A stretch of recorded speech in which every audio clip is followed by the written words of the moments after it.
Hello, I decided to do a video response on questions 4, 6, and 7. Question 4 asks to provide an overview of the history of the disabilities rights movement, including where it originated, the goals of the movement, and the different organizations involved in addressing disability in the U.S. today. The disability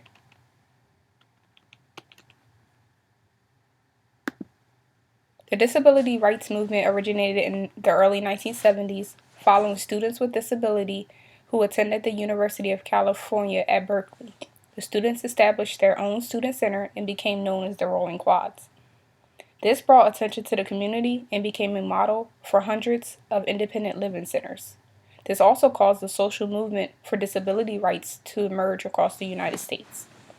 The American with Disabilities Act went into effect in 1992, and the goals of the movement was to prohibit bias in employment, transportation, public accommodations, and telecommunication against people with disabilities.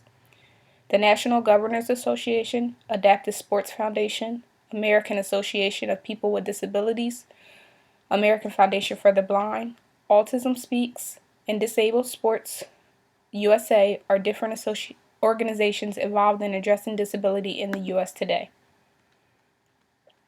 Question 6 asks to describe how you would feel and what you would do if the government did not recognize your marriage. If the government did not recognize my marriage, I would feel like the love that I have for my significant other is not acceptable enough for the government. It would make me feel how the elderly people, homosexuals, African Americans felt when they were discriminated against for their age, their sexual preference, or the color of their skin.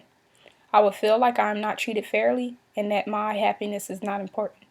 I will also feel like the government shouldn't be able to have control over or be a deciding factor in who I fall in love with and choose to marry. Question 7. What is unique about the elderly as compared to other minority groups? Do you think that ageism is taken as serious as prejudice and discrimination toward other groups? Older adults share physical characteristics that distinguish them from younger people, and their cultural preferences and leisure time activities often differ from those of the rest of the society. I think that discrimination related to ageism is taken more serious than prejudice and discrimination toward other groups, because ageism refers to prejudice and discrimination against the elderly. The Federal Age Discrimination in Employment Act, ADEA, was a law passed in 1968 that protects workers aged 40 and older from being fired because of their age. On the other hand, I believe that prejudice related to ageism is not taken as serious as discrimination because employers have preconceived opinions about the elderly within the workplace, which is evident with the amount of time it takes for the elderly to find employment and the wage loss they experience once they do find employment.